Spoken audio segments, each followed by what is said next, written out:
buenas a todos y a todas, bienvenidos a un nuevo programa de Kilómetro Cero por Laca Stream. Estamos bien arriba, estaba por clavarme un mate, pero la producción me dijo ya salimos al aire, así que básicamente me cagaron como siempre. ¿Cómo andas, Seba? ¿Todo en orden? Espectacular, hoy estoy prendido fuego, ¿eh? Tremendo cómo arrancó. ¿Cómo andas, Pipe? ¿Todo bien? Tranquilo, a diferencia de Sebas. Y está cada uno con un Hoy mood vine distinto. Rojo, hoy los agarro, los atiendo uno por uno, que hagan fila. Así arranca Seba, se empieza a remangar y arrancamos un nuevo programa con sticker. Qué bien quedamos a cámara como siempre. Estoy muy contento, saludos también a producción, que la tenemos a Vicky, la tenemos a Fefe acá como siempre. Algún día les vamos a tener una cámara para poder apuntarlos y que vean sus bellos rostros. Le damos la bienvenida a un nuevo programa, al cuarto estamos, ¿no? ¿Ya el cuarto? El primer mes de Kilómetro Cero, un mes que como siempre en la Argentina nos regala cosas para poder hablar constantemente. Pero antes de pasar a los temas de la semana, muchachos, les Yo quiero estoy contar. preocupado, Fran, ¿eh? Estoy preocupado ¿por porque qué? se pasa muy rápido el tiempo. 4 semanas ya pasaron. 4 semanas ya. Una barbaridad. Es impresionante, es impresionante. Posta que les quería contar un poco de lo que vivimos el viernes pasado, porque ustedes acá me sirven de catarsis, chicos. ¿Por qué? Yo el viernes pasado estuve muy enojado. Muy enojado en el programa que estuvimos acá en la cafetería junto a Octavio Majul, y los chicos el chico radical, la chica del PRO y el chico libertario. Y la verdad que fue... Primero que nada que me dicen kirchnerista. Ustedes pueden creer que me dicen kirchnerista cada vez que arrancamos. O sea, ya estoy hasta la mano con respecto a ese tema en cada uno de los programas que hacemos. Pero al parecer, viste, es como la lógica que ellos constantemente hablan. Y hubo una temática que se abordó puntualmente y que se hizo bastante viral en la semana, que tuvo que ver con el tema del déficit o no de Aerolíneas Argentinas. Y justo les quería preguntar a ustedes. ¿La del PRO me contestó o no se animó? La del PRO no te contestó. No, se dedica a contestar cosas en el programa porque no te tira un fundamento a nada, sino que básicamente te hace...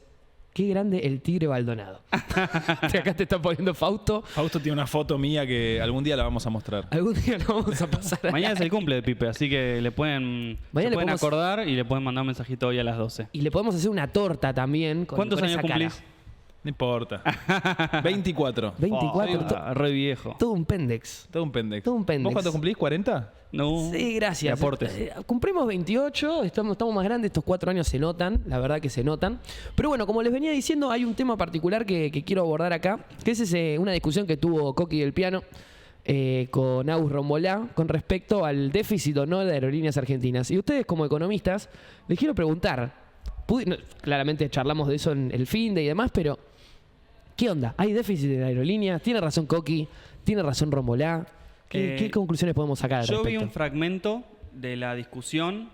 Creo que está muy metida o llena de prejuicios y de cosas.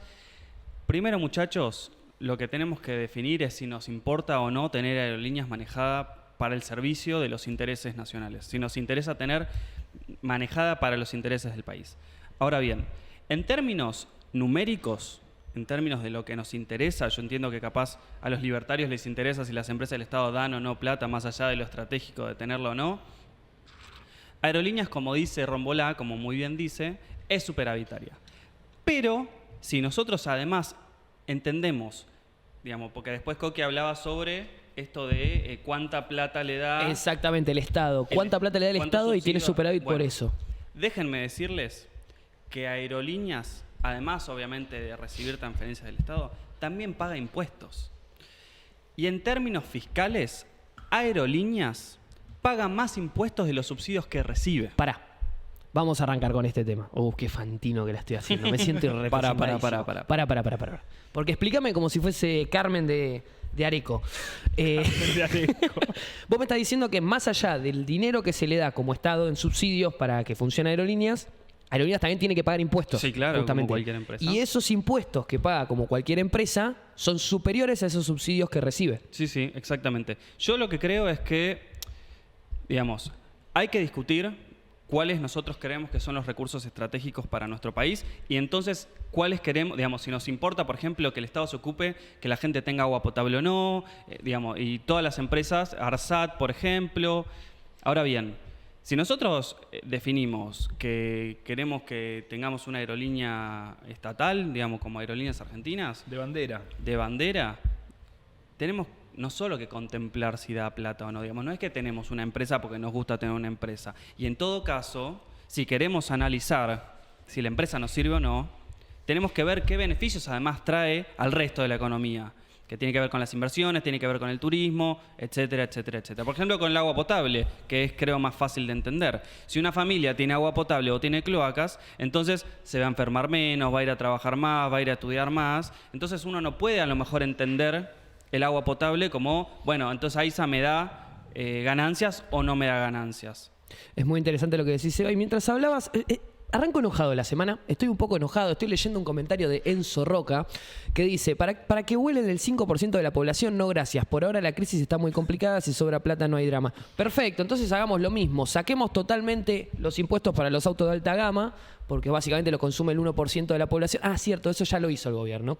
Entonces, en ese aspecto, cuando empezamos a hablar de lo que usa cada porcentaje de la población, o que son ínfimos, bueno, entonces saquemos todo lo que damos. Saquemos la salud, saquemos la educación, porque son porcentajes, son la mitad de la población o menos de la población, entonces no hagamos absolutamente nada y dejemos excluidos a la totalidad de la sociedad, ¿no? Y si tenés un laburo en blanco, buenísimo, y si no, cagate.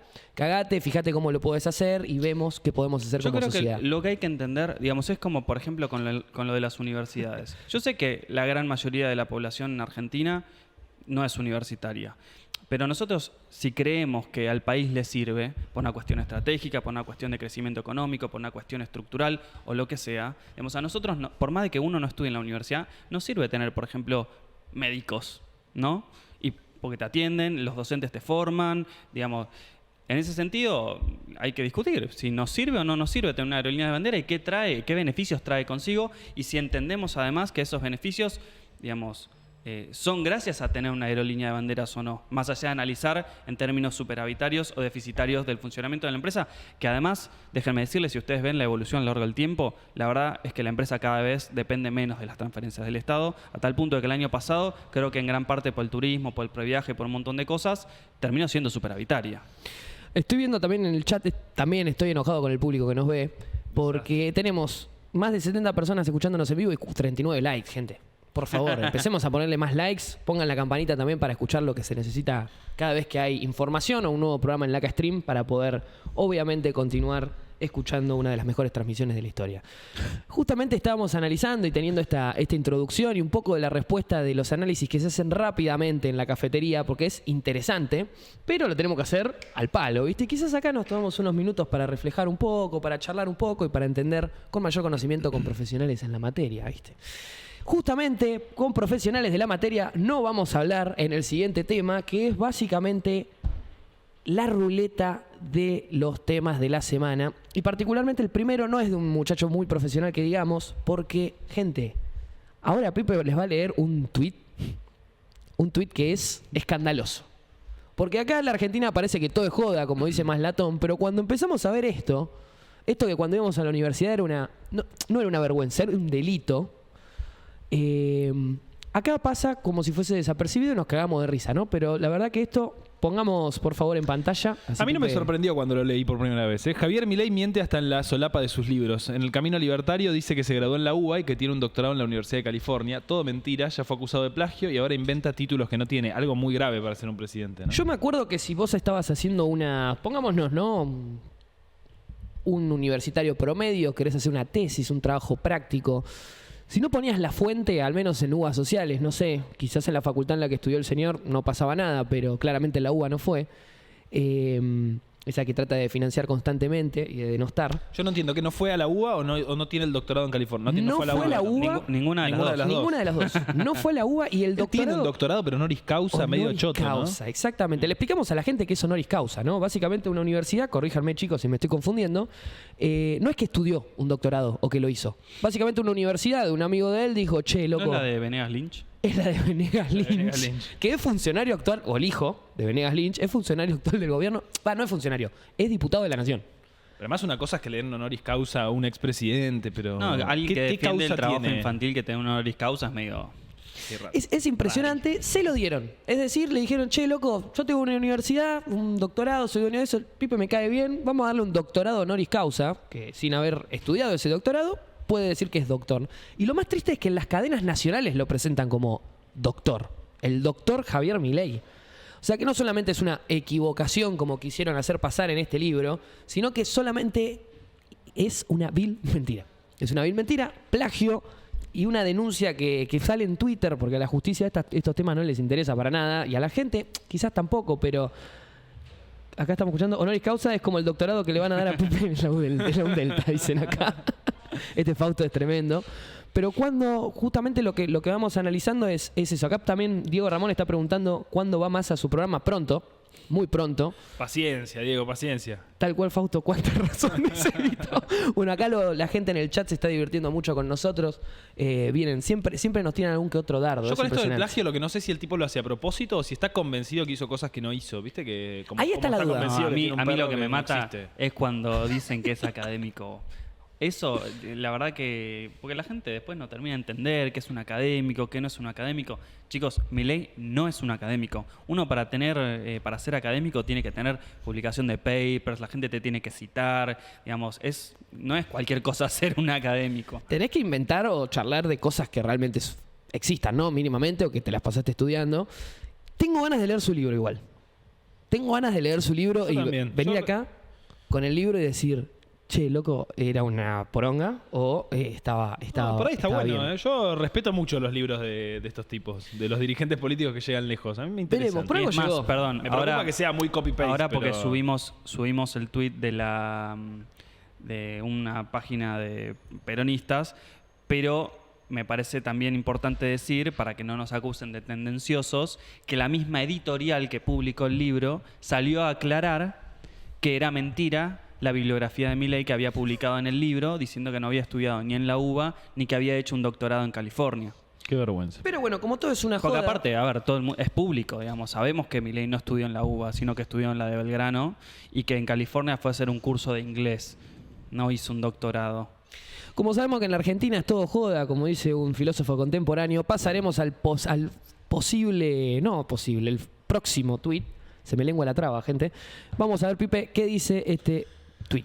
Se resolvió el misterio. Milei tiene un afiche de Thatcher en su despacho de Casa Rosada, dijeron los periodistas de El Mercurio que lo entrevistaron. Nos enteramos por medios chilenos y británicos. ¿Por qué será que ningún periodista argentina que entró a su despacho lo dijo? Y porque los 4 que entraron son los perritos. ¿Cómo se llaman? Vamos a decir los nombres. Existen en vivo. esos. Esos existen. Esos existen, los perros reales. digamos. Majul, el pelado Trebuch, El pelado Trebuch, ¿cómo? iba a decir Duan, pero no. Feynman. Feynman y pobre Duan. Y el cuarto es el de La Nación Más, que nunca recuerdo el nombre, pero Seba, el que ¿cómo siempre... es el nombre vos que sos medio cholulo con los periodistas? ¿Cómo es? El cuarto. El que no es Trebuch, Feynman, Rossi. Rossi, el Pablo que habla Rossi. del árbol son los únicos 4 que decisorio. entraron al despacho de Milei, ¿no? Creo que fueron los Exacto. Y únicos. por el momento sí, no creo que haya entrado un periodista independiente. Siempre que dicen otras cosas es como... ¿qué Bueno, le vamos a decir? perdón, pero la única periodista que se animó a repreguntarle fue el otro día la chica de la BBC, Sí, con el precio de la leche.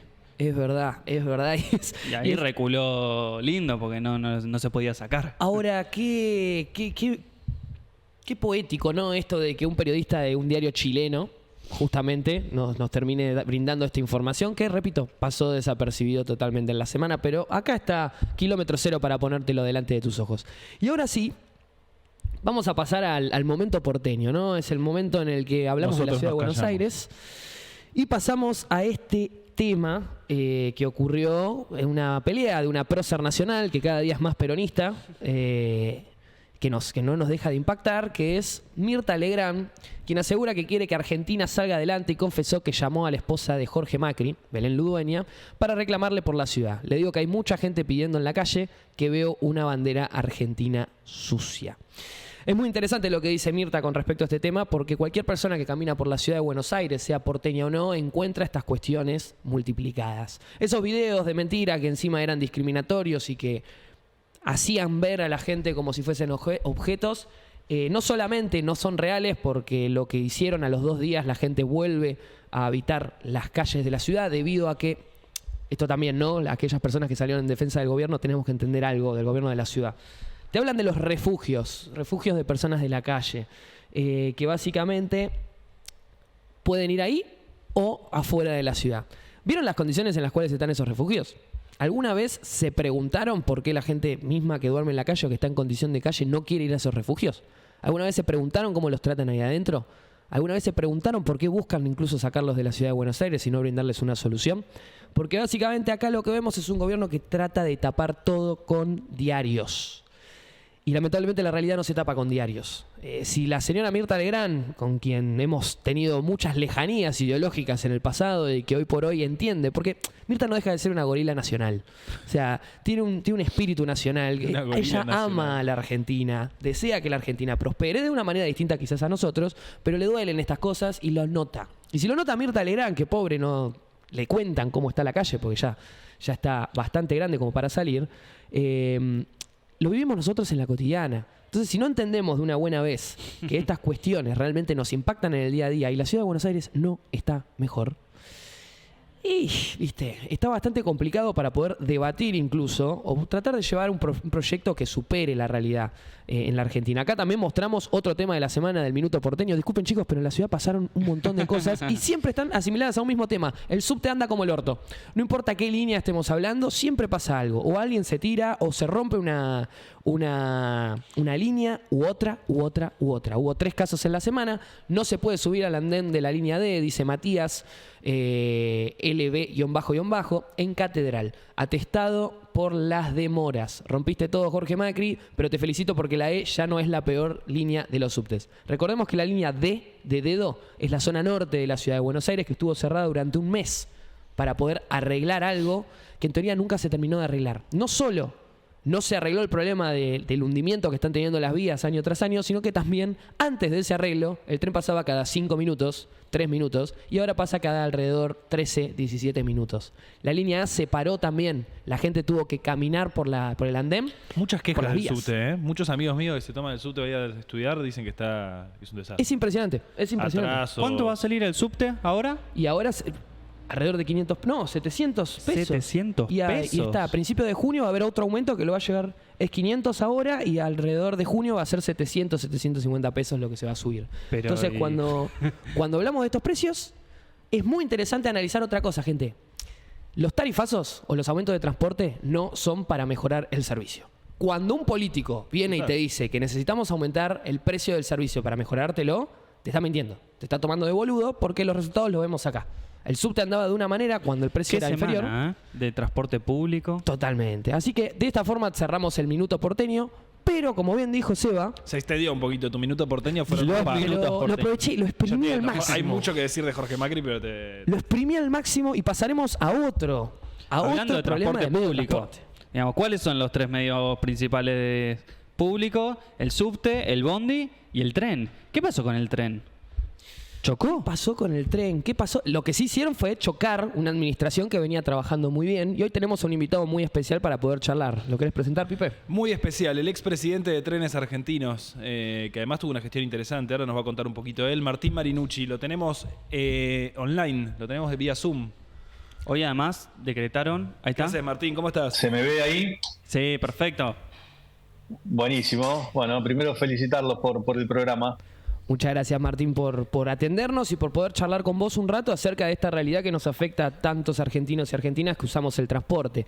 Ayer tuvimos la posibilidad con los chicos de hablar justamente con un compañero que venía de Mendoza y nos comentaba que él había usado justamente el viaje de Mendoza a Buenos Aires en el pasado y que nos comentó que ya no funciona más. O sea, que ya no funciona más. No, fue una de las primeras medidas que tomaron, que es cancelar el servicio entre Justo Darac y Palmira, en la provincia de Mendoza, que son 400 kilómetros de vía, que fueron parte de los más de 1.200, 1.300 kilómetros que ampliamos en la red ferroviaria de pasajeros, que significa más del 30% de lo que había. Y bueno, de un plumazo dieron de baja ese servicio, que yo siempre he dicho, ustedes seguramente me habrán escuchado en alguna oportunidad, el sistema ferroviario sin duda que necesita de mucha inversión sostenida en el tiempo y fue parte de nuestra responsabilidad desde el inicio de la gestión, en donde desarrollamos un plan de inversiones, donde fuimos al presidente de la Cámara de Diputados en ese momento y fue Sergio Massa quien discutió el presupuesto para poder tener durante esos 4 años una inversión sostenida en la infraestructura, en el mantenimiento de los servicios y en la ampliación, porque siempre los que vivimos en el área metropolitana de Buenos Aires, la verdad que para nosotros el tren es algo que convive con nosotros. En el interior convivió hasta los 90. Entonces, cuando uno le hablaba de los proyectos que teníamos de los trenes de cercanía o de la extensión de los trenes de larga distancia, lo veían como una utopía, como algo que nunca iba a pasar. y la verdad que la satisfacción de haber logrado más de 17 servicios ferroviarios que no estaban en circulación, más de 80 estaciones que volvieron a tener vida ferroviaria, pero no solamente por una decisión política nuestra, un plan de acción que generamos. Siempre yo lo he planteado que cada cosa que emprendíamos no lo pensaba en términos de tiempo a un periodo de gobierno, sino que era necesario que sea el inicio para un proceso de cambio por los próximos 30 años.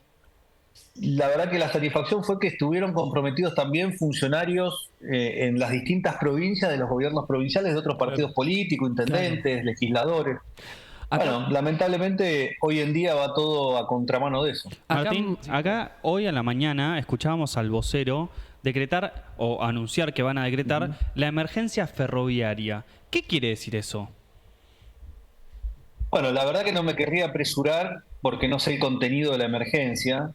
Si solamente lo están planteando como una cuestión de generar pánico hacia los usuarios, si es parte de una estrategia como la que vienen aplicando y quedó muy notorio el ministro del Interior el día del paro y después con sus dichos el día viernes posterior al accidente, que dice hay que avanzar rápido con las privatizaciones.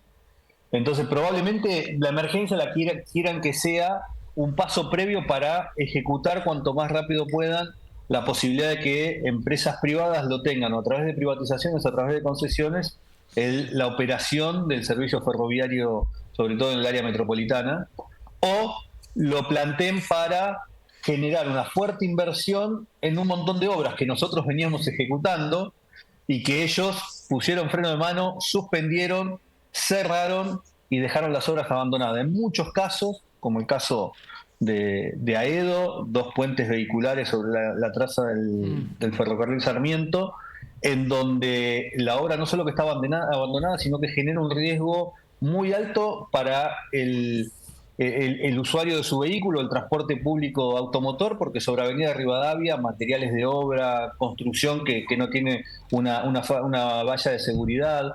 Bueno, la verdad que así en cada una de las obras que han abandonado a lo largo y a lo ancho de la Argentina. Martín. Entonces, redondeando, perdón, Sí. digo, si la emergencia después dicen, vamos a todo lo que no quisimos pagar estos 5 meses que llevamos de gobierno, que tendrían que haber sido por lo menos 15.000 millones de pesos por mes, y solamente mandamos 20.000 millones al servicio ferroviario, o para seguir sin poner plata y tratar de privatizarlo de manera ligera. Martín, te hago una consulta, porque se difundió mucho en los medios después del accidente que 10 días antes los trabajadores de Trenes Argentinos estaban reclamando por cables robados, que les contestaba la actual administración que no había plata para reponerlos. ¿Esto es así? Te pregunto porque en Twitter, viste que los trolls libertarios salieron todos en simultáneo a decir, ven por qué hay que privatizar Trenes Argentinos. Y como este programa es un programa dirigido también a nuestro público, al peronismo, a quienes nos votaron, que a veces se quedan sin argumento frente a esta idea de, che, bueno, entonces privaticemos. Digo, ¿cuál es la respuesta frente a esto que dicen los libertarios? Primero está bueno que sea dirigido a propios compañeros nuestros, pero también sería buenísimo que los miren o nos miren libertarios, radicales, militantes del PRO, pues digo, creo que hay que dar la discusión en esos ámbitos también. Primero, efectivamente se ha hecho viral un audio de un trabajador ferroviario en donde decía que ya veníamos denunciando la faltante de la señalización en ese sector y que no había respuesta. El propio secretario general de la Fraternidad, Omar Maturano, inmediatamente al accidente dijo, venimos diciéndolo hace más de 10 días. La verdad que ese cable fue robado hace más de 30 días.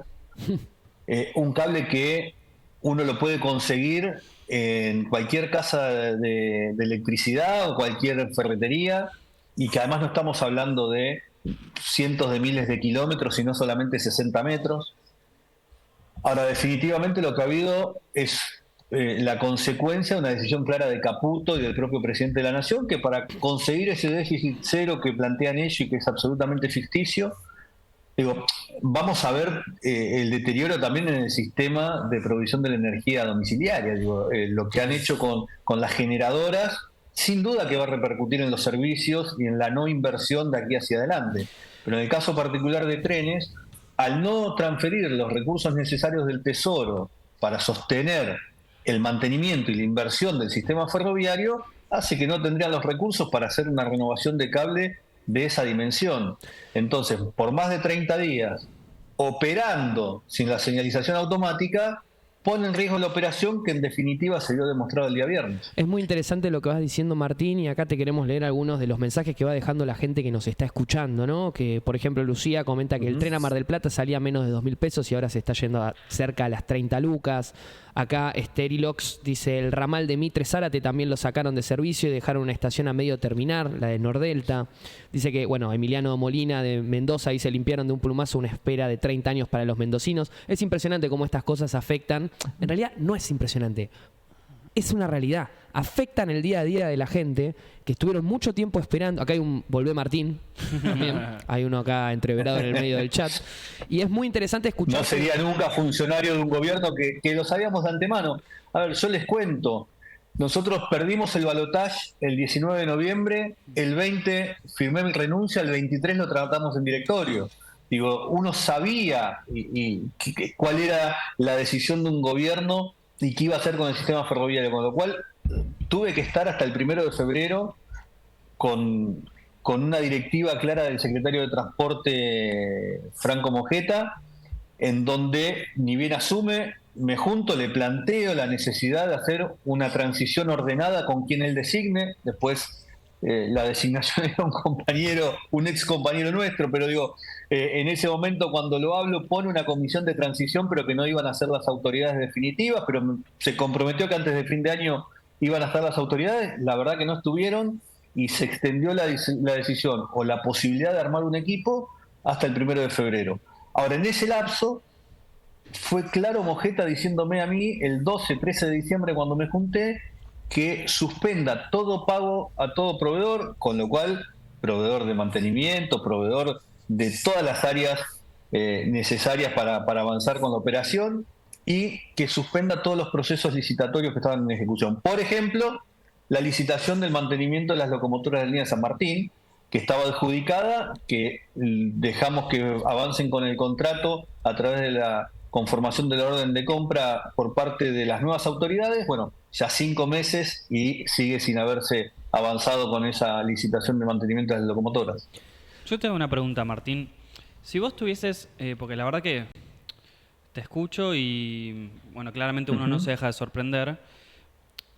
Si vos tuvieses que contarle a un pibe que está generando conciencia política, conciencia capaz colectiva, comunitaria, ¿por qué los trenes tienen que ser estatales? Digamos, ¿cuál es el argumento esencial? Y te hago una segunda pregunta con esto, también para que nos digas, ¿cuál puede ser la manera en la cual, si nosotros decidimos que, digamos, políticamente la administración de los trenes sea estatal, cómo podemos asegurarnos de que el día de mañana no lleguen otros personajes similares a estos y hagan de los trenes lo que están haciendo ahora? ¿Existe alguna manera de evitarlo? ¿O de que por lo menos los pasajeros tengan un servicio estándar a lo largo del tiempo? Bueno, voy por el final. La verdad que la única manera es hacer entender a la política y sentarse en una mesa, algo que por lo menos en lo personal nos enseña Sergio desde hace muchos años, que es dialogando y llegando a puntos en común sobre políticas de Estado. Digo, el sistema ferroviario debe ser una política de Estado y nosotros intentamos poner esa semilla en nuestros 4 años de gobierno, por eso contaba el diálogo y la construcción de distintos desafíos con distintos gobernadores, distintos intendentes de distintos espacios políticos. Ahora, ¿por qué tiene que ser del Estado? Podemos ir al análisis posterior a haberme tocado administrar una empresa como Trenes Argentinos, o podemos ir a un análisis mucho más fácil y más rápido, que es ver los modelos del mundo. Digo, entonces, queremos hacer algo distinto de los lugares donde tomamos como ejemplo. Digo, no existe en el mundo la administración privada de los servicios ferroviarios de cercanía que permiten a la gente movilizarse para ir a trabajar, para ir a hacer su atención médica. Y cuando uno escucha, y me imagino que ustedes lo han hecho también, que se pone como modelo los trenes de España, los trenes de Italia, los trenes de Alemania, bueno, son todos de gestión pública. La administración es pública, la infraestructura es pública. ¿Qué es lo que se puede hacer? Que yo lo he planteado también internamente en nuestro gobierno y que me parece positivo. Recién leían un mensaje de alguien de Mar del Plata. Digo, yo creo que, por ejemplo, en la vía Mar del Plata había que sostener un servicio ferroviario accesible, que el Estado le dé la posibilidad a muchísimos pibes, pibas, adultos, que podían viajar o por vacaciones o para conocer el mar o por trabajo, puedo contar una anécdota, una chiquita que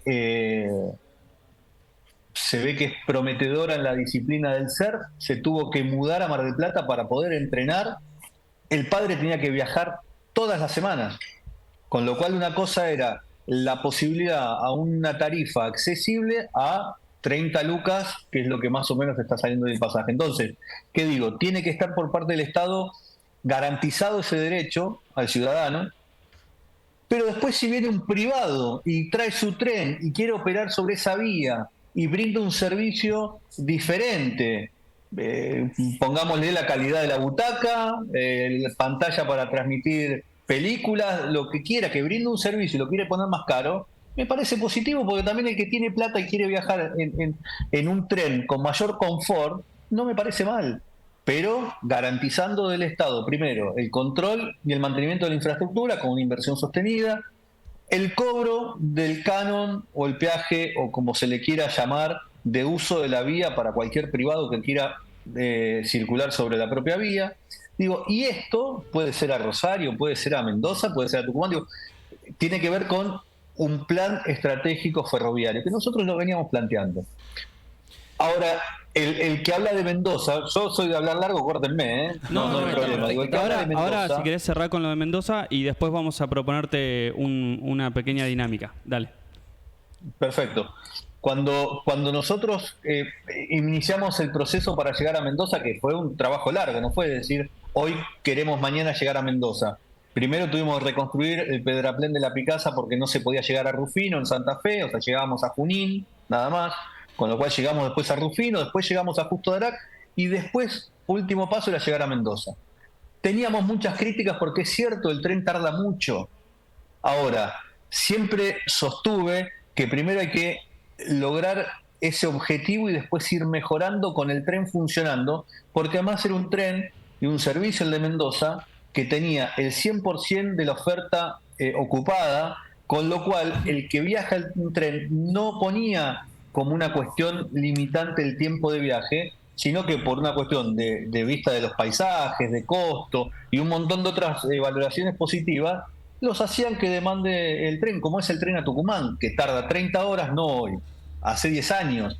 Entonces, bueno, nosotros hemos logrado que el tren vuelva a San Miguel de Tucumán, que cuando llegamos a la gestión no llegaba porque había un puente en la banda de Río Salí con un problema estructural. Entonces logramos hacer la obra del puente y hoy se llega a San Miguel de Tucumán también. O se llegaba quizás, ¿no? Porque ya con esta falta de gestión del gobierno actual. Lo que te decía Seba, no sé si querés presentar esto que le queremos mostrar. Esto capaz es más emocional, es como más personal, Martín. Nosotros ahora te vamos a mostrar unas imágenes, siempre solemos hablar sobre los temas de la semana y por lo general cuando tenemos un invitado, en este caso serías vos, nos gusta mostrarles y en este caso a vos te toca desde un lugar personal porque fue tu trabajo durante 4 años. Queremos que nos cuentes qué sentís cuando ves estas imágenes. ¿Podemos poner la primera? Y la verdad que mucha tristeza, a mí me ocasionó eso y fue el inicio de mi tweet el viernes, ni bien me noticié de lo que había sucedido. Digo, mucha tristeza por la desatención al usuario, por haberlo expuesto en el riesgo de estar mucho tiempo sin la señalización automática. Y eso, hoy te digo que casi es irrecuperable. Si tuvieses que... Y hablando, sabiendo que no tuvimos víctimas fatales, la verdad que el accidente podría haber sido con muchas víctimas fatales. Ahí hay que reconocer la expertise del conductor del segundo tren, porque pudo llegar a un frenaje determinado que el impacto sea menor que si iba a la velocidad que debería ir. Y si tuvieses que darle un mensaje, digamos, mirando esa foto, al trabajador o a la trabajadora que se levanta, o al estudiante también, a las 5 de la mañana, 6 de la mañana, que se tiene que tomar el tren, después el subte, y ahora con esta segunda imagen, ¿qué le decís? A ver si le podemos poner la segunda foto.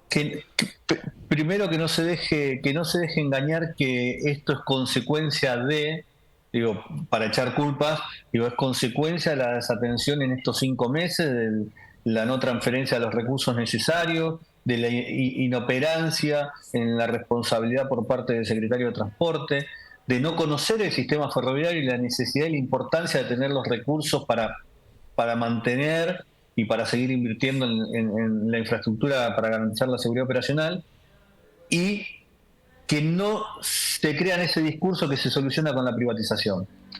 Uno, a veces, esto que decía yo, uno puede inventar o puede decir, che, si en Europa el sistema es administrado por el Estado y funciona, ¿por qué tenemos que inventar otra cosa? Bueno, acá ya funcionó por parte de los privados el sistema ferroviario, y la consecuencia fue la tragedia de Once. A veces se pone la tragedia de Once como una responsabilidad pública, que la hubo seguramente, pero ¿quién operaba el servicio ferroviario? En una empresa privada que desmanteló y arruinó el servicio ferroviario. Es muy interesante lo que vamos hablando. También me quedo, ¿no?, con esa imagen anterior. Se recortó casi el 60%, decía, de las transferencias. Sí, ahora hay videos de gente que, viste, que viaja todos juntitos, viste, como si fuese, no sé, un país, ¿no?, como si fuese India, viste, los trenes de India que están llenos de gente. Hay algunas imágenes que vemos hoy de algunos ramales que la gente empuja como si fuese, viste, para poder entrar. Perdón, Martín, a mí lo que me pasa es que siento que a veces, siento que a veces desde la política explicamos las cosas un poco complejas, ¿no? Digo, yo cuando leía estos tweets de lo fácil que esto, de los tweets de los libertarios tratando de convencer a la gente de la privatización o de que, che, vamos 4 meses de gobierno, no nos pueden echar la culpa de un accidente de tren. Digo, estas cosas que vos decías recién, de 60 metros de cables, costo de reparación, son cosas menores que hace la política diariamente, que a veces nos olvidamos que ese es el rol del Estado, digo, y que de eso se trata la gestión. Porque tendemos a hablar de cosas medias grandilocuentes y nos olvidamos de las cosas básicas de lo que implica gestionar día a día. Sí. Pero absolutamente, porque digo, puede pasar algo que tenga que ver con años de desinversión en determinado sector del sistema ferroviario o de cualquier otra actividad. Ahora, esto en particular, si el viernes hubiese estado funcionando el sistema de señalamiento, no hubiese ocurrido el accidente. Y la realidad, que en nuestra gestión no es que no nos robaban cable. Obvio. Permanentemente, robo de cable, grafiteaban las unidades, surfeaban, digo, por ahí se acuerdan, en algún momento estaban los que les gustaba viajar en el techo del tren como un atractivo y después lo viralizaban por redes. Bueno, todo eso logramos con algo que conocen bien ustedes, y avanzamos con un programa que se llamó Trenes Seguros, que generamos mayor presencia efectivos policías tanto de las fuerzas públicas como de las fuerzas privadas, dotamos de cámaras, de capacitación al personal, bueno, todo un esquema de seguridad que nos permitía ir reduciendo el índice delictivo que se daba, y lo bajamos un 43% de un año a otro. Ahora, sucedían los robos de cable, digo, pensar de Retiro a Pilar, en el caso de la línea San Martín, que tenemos más o menos 70 kilómetros de vía, que uno puede estar controlando metro a metro del tendido de cable, desde ya que es imposible. Entonces vivíamos esa carrera atrás del delincuente, muchas veces deteniéndolo de manera flagrante, disponiéndolo a la justicia. Bueno, ahora, ni bien teníamos la denuncia, que encima es inmediata, ahora lo explico, digo, de que faltaba o había un desperfecto en la conectividad del sistema de señalamiento, podía operar de manera manual como se hizo el viernes, pero eran unas horas hasta su reparación, y si se extendía en el tiempo, suspendíamos el servicio.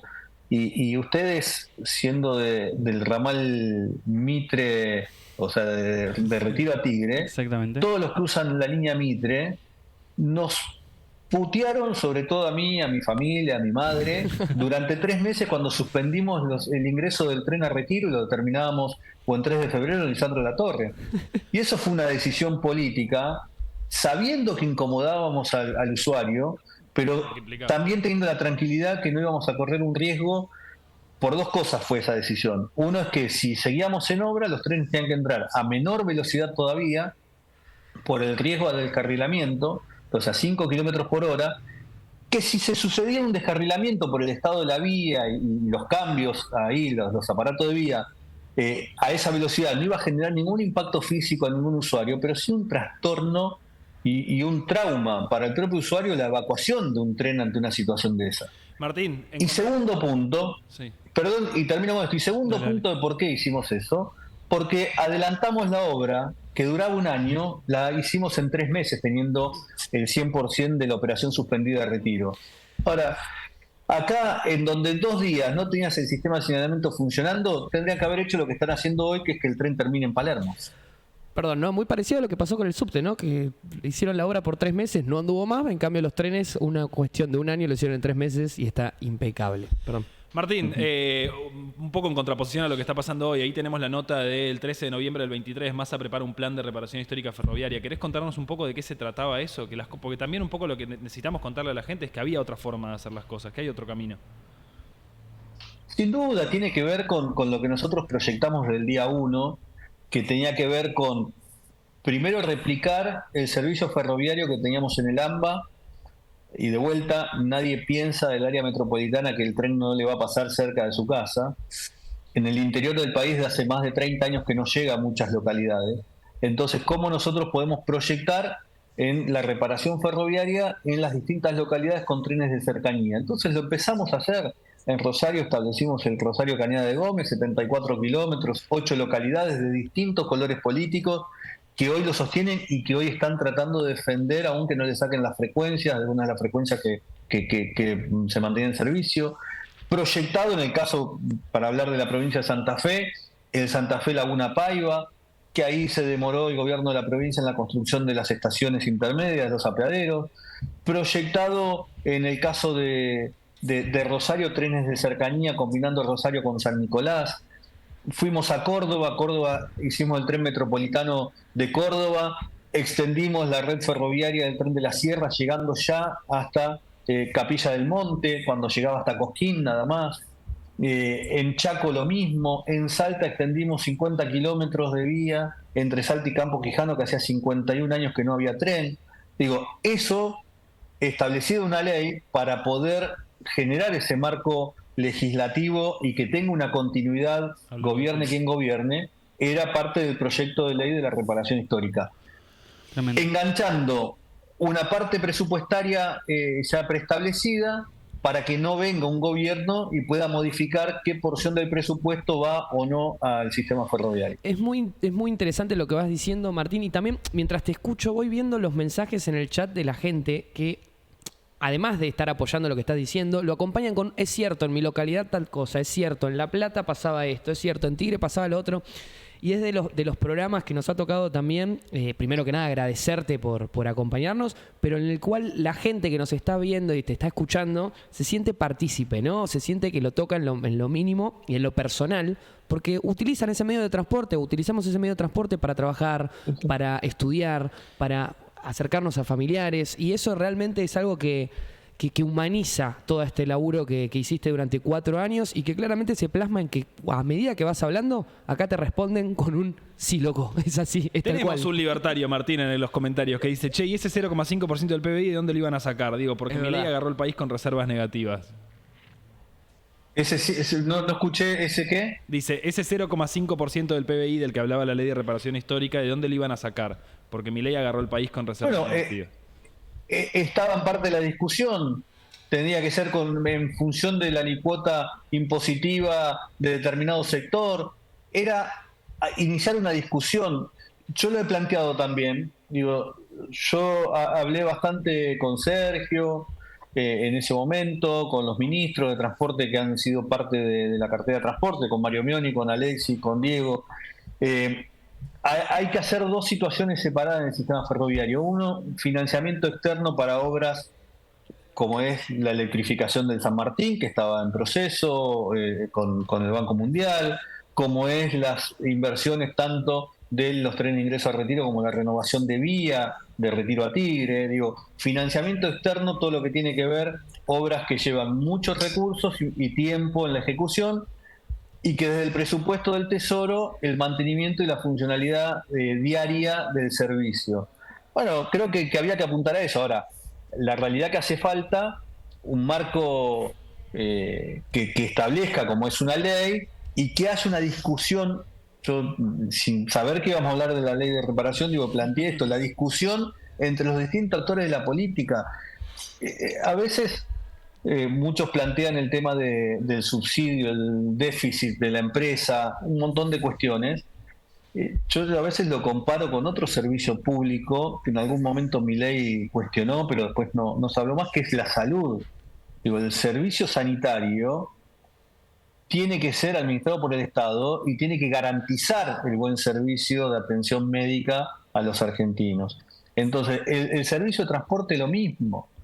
Entonces, a veces, cuando uno se pone a discutir, y de vuelta pregúntenme, pero yo largo y hablo, digo, cuando hablan del déficit, digo, lo que no interpretan, y está bien, el usuario por ahí, hablo sobre todo al usuario que votó a una alternativa distinta, sea Milei o a Burrich, y después acompañó a Milei, digo, entienden que el subsidio es para que los que tenemos responsabilidad en la gestión hagamos lo que se nos cante o no invertamos plata en el servicio para que el usuario viaje mejor. Digo, el subsidio a una empresa como Trenes Argentinos no es ni más ni menos que el salario indirecto de cada uno de los usuarios, que es, hay que pagar una tarifa, que ahora les cuento cuánto debería ser. Hay que pagar una tarifa para que el sistema se sostenga, ¿no? El punto de equilibrio. No hablemos de ganar plata porque no es el objetivo de una empresa pública. Digo, esa tarifa, ¿quién la paga? Una partecita el usuario y una gran parte el Estado. O sea, salario indirecto para que pueda trasladarse a trabajar, bueno, todo lo que ya sabemos. Pero además otra cuestión, el tren no es solamente un modo de movilidad para el usuario. Es garantía de desarrollo económico, productivo, social, cultural.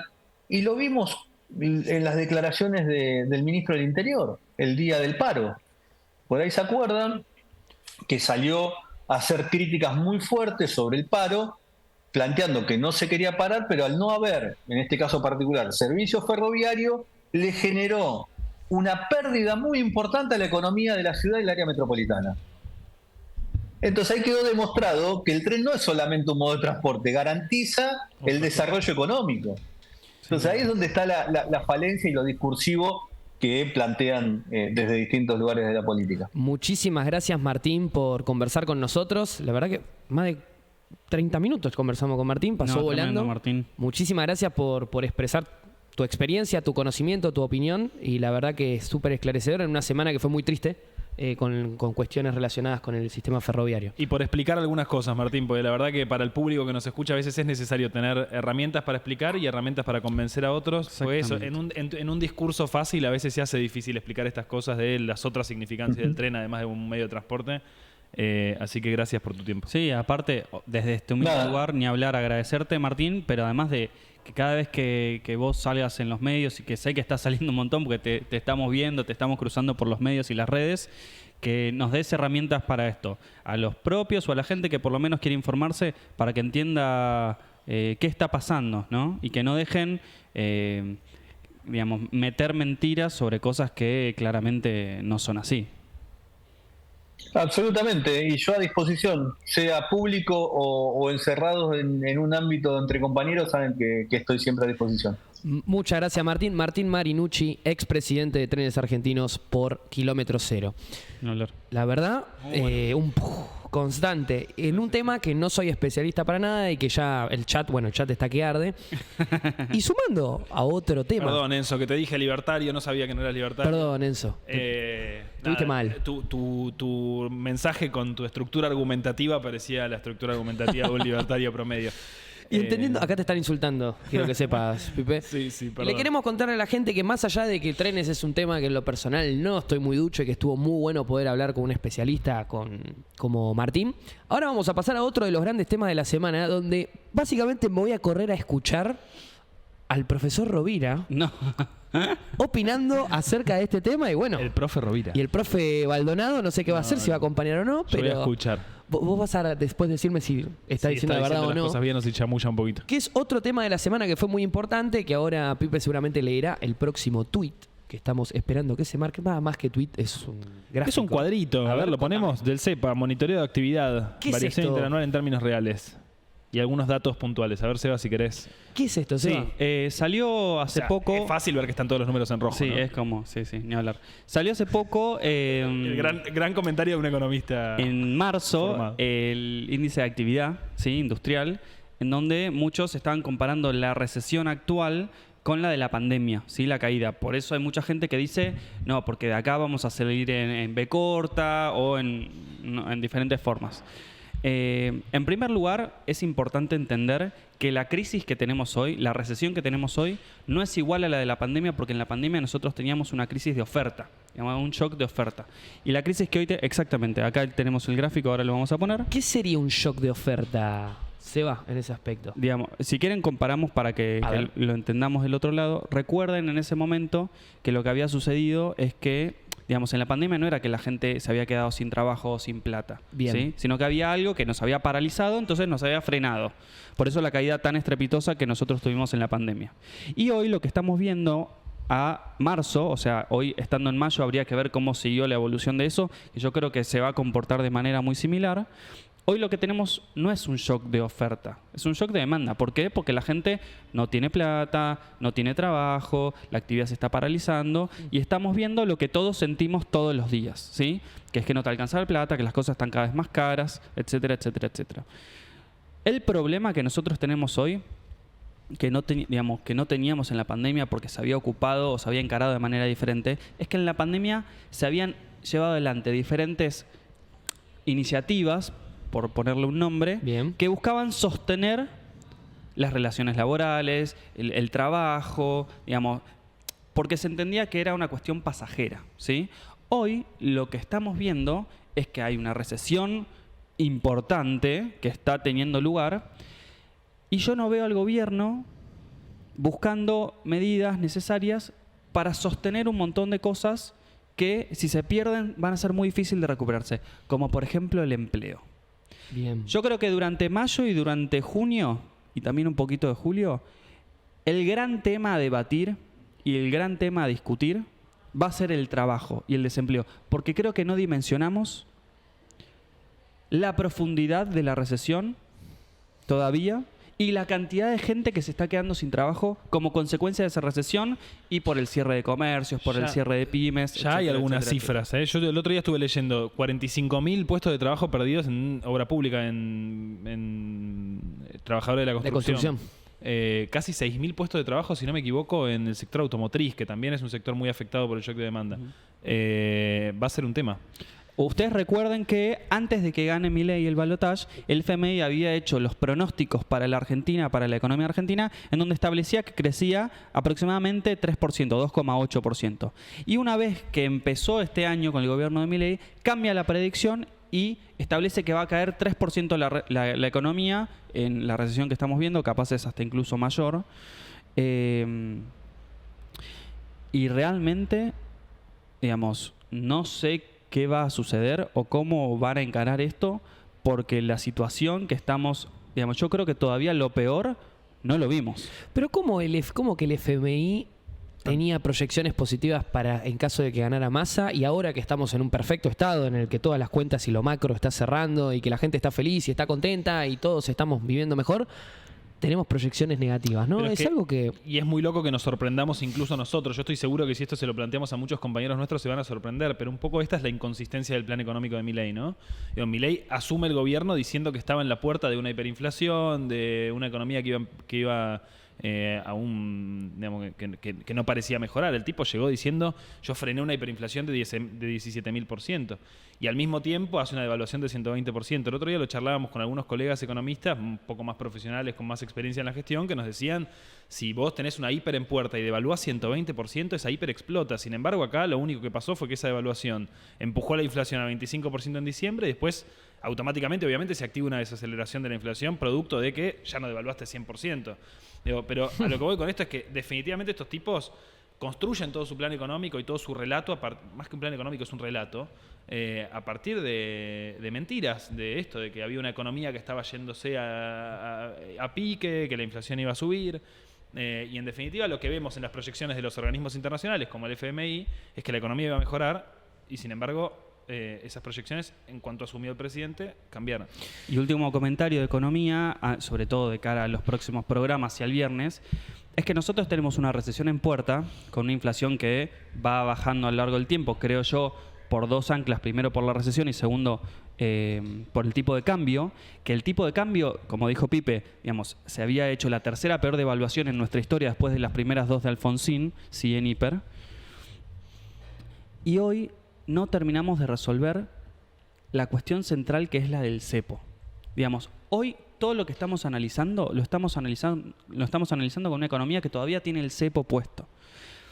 Y esto hay que tener mucho cuidado porque en el momento en el cual se empieza a discutir la quita del cepo o en el momento en el cual efectivamente se quite el cepo, entonces nos vamos a volver a encontrar con un montón de dinámicas de nuevamente devaluación, nuevamente caída de la actividad. ¿Por qué? Porque hoy el dólar a 1000 ya nos empieza a parecer barato de vuelta. Digamos, hoy el efecto de haber hecho la devaluación en diciembre, la tercera peor devaluación de toda nuestra historia, parece que no tuvo efectos en el tiempo, digamos, duró 2 meses, 3 meses, a tal punto de que hoy estamos discutiendo si el campo quiere exportar o no. De que no, porque entró la gruesa, no entró la gruesa, hay venta récord de silobolsas. ¿Y entonces? Van a tener que devaluar de nuevo.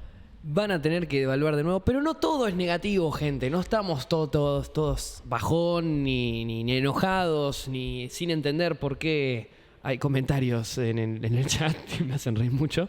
Y lo que vamos a hacer es pasar un par de videos que sucedieron esta semana. Porque, chicos, no todo es serio.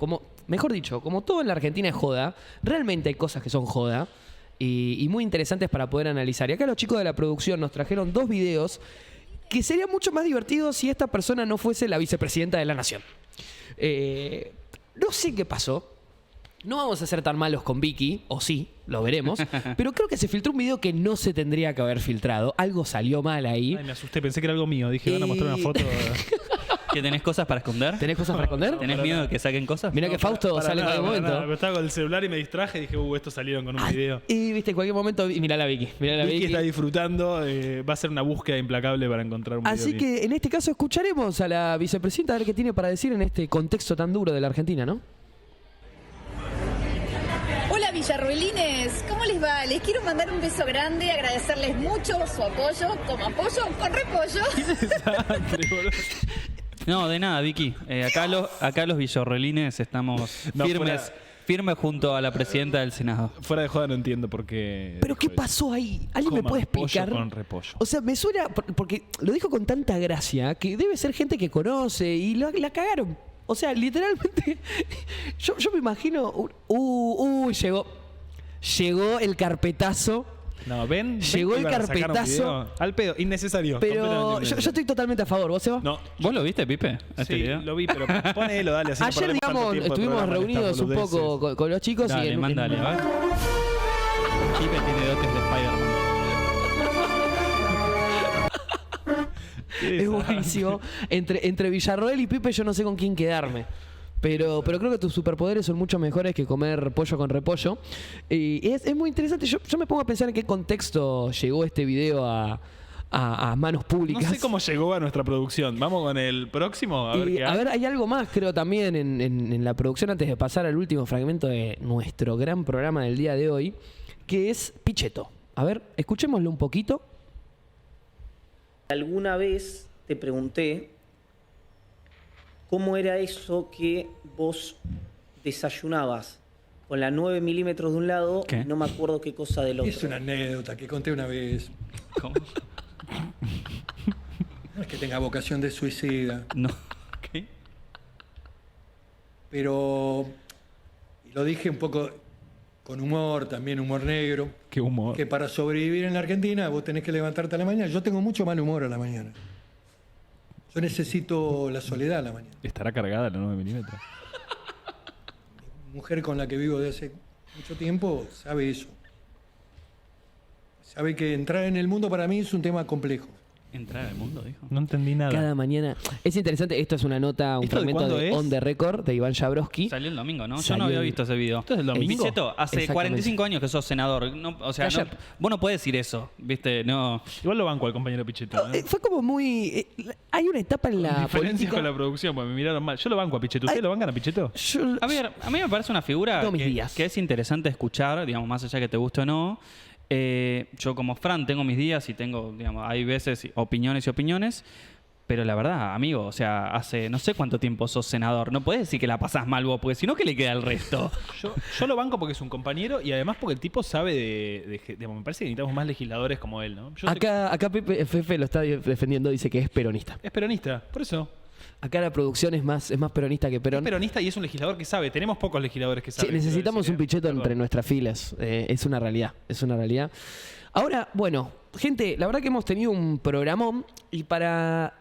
Otra vez, cada vez van a seguir pasando programas y yo voy a hacer el mismo movimiento cada vez que hablamos del momento Perón, entonces voy a aparecer yo haciendo así. No se vayan, que viene el todos los mejor programas. momento del programa. Para despedirnos, para bajar un poco. Es más, voy a ir acomodando la silla. Y vamos a pasar al momento, al momento Perón, con la frase P de Perón de la semana. Escuchemos con atención qué nos quiere decir el general. De ajustarse un poco, se dijo, señores, nos ajustamos. Recuerdo 50 y 51, perdimos 2 cosechas de trigo y en la Argentina se acababa el trigo. Empezamos a moler y molimos trigo integral, es decir, un pan morocho. Pero ese pan morocho lo comieron todos porque no se molió otra harina. Lo comió el pobre y lo comió el rico. Y nosotros dijimos, cuando haya que gozar, gozaremos todos. Pero cuando haya que sufrir, sufriremos también todos, sin diferencia. Claro que eso, que es justo y que nadie puede discutir que no sea justo, eso es el que mejor y más rápidamente lo comprende, es el pueblo. Por eso ese pueblo apoyó nuestro gobierno. Cuando haya que gozar, gozaremos todos. Cuando haya que sufrir, sufriremos todos. Una pregunta, ¿están sufriendo todos? Yo creo, Fran, perdón, te interrumpimos. No, yo creo que lo habíamos charlado con vos, Seba, o con vos, Pipe, porque lo tengo resonando en la cabeza, que se habla muy poco, como antes se hablaba menos del tercer gobierno de Perón, se habla muy poco del segundo gobierno de Perón. Siempre se lo habla como una presidencia larga, y no, la segunda presidencia de Perón fue distinta a la primera. Y acá es él hablando de este tema y cómo se ajusta. Y la realidad es que creo, y lo abro para debatirlo entre nosotros, que justamente uno de los grandes déficits que tuvo nuestra dirigencia en los últimos años que fue gobierno, no solamente en las últimas, sino también en 2003, 2015, que siempre hablamos de este tema, es que nunca pudimos decirle al pueblo la realidad de lo que se estaba viviendo quizás y de que era necesario ciertas cosas. No de esta forma. Creo que Sergio lo dijo un poco en la campaña, posteriormente, diciendo que había que generar ciertos ajustes, había que modificar ciertas cuestiones para que todos estemos mejor, pero no de esta manera tan sanguinaria como la que estamos viviendo. Y acá el general lo expresaba muy bien. Si él lo puede explicar, ¿cómo el resto tendríamos que aprender de ese ejemplo? Yo creo que rescato del video es una noción de justicia social, en este caso, que me parece interesante. Porque yo sí creo que los que menos tienen, o los que más esfuerzo hacen, los trabajadores, los que todo el tiempo se levantan a las 5 de la mañana, se van a dormir a las 11 de la mañana, digamos, nosotros como estudiantes o como trabajadores estamos dispuestos a hacer esfuerzo, ¿viste? Yo no creo que haya trabajadores o personas que no entiendan el contexto o que no se ajusten un poco, como nos ha pasado a lo largo de nuestra historia, de nuestra vida. El problema está en si nosotros, o si el gobierno, o si quienes gobiernan, tienen la decisión política de hacer eso mismo con todos los actores del país. ¿Viste? Como creo que la semana pasada o hace 2 semanas se discutía sobre los beneficios fiscales que se le dan a empresarios como puede ser Galperín. Que más allá de que te caiga bien o no Galperín, creo que está bueno por lo menos discutir si realmente estamos todos poniendo el hombro o no, o si estamos esperando, no sé, que haya algún derrame de algo, ¿viste? Pero además hay algo que me molesta un poco, que es que sigan negando lo que está pasando. El otro día lo escuché al presidente en una entrevista diciendo que el 90% del ajuste lo está pagando la casta. Sí. Digamos, ¿hay alguien que realmente crea que el 90% del ajuste lo está pagando la casta? Lo dijo el presidente de la Nación el otro día en una entrevista. Entonces, me parece que primero es la sinceridad frente al pueblo, ¿no? Que también me parece que el general hablaba de eso. Si no somos sinceros, es muy difícil gobernar.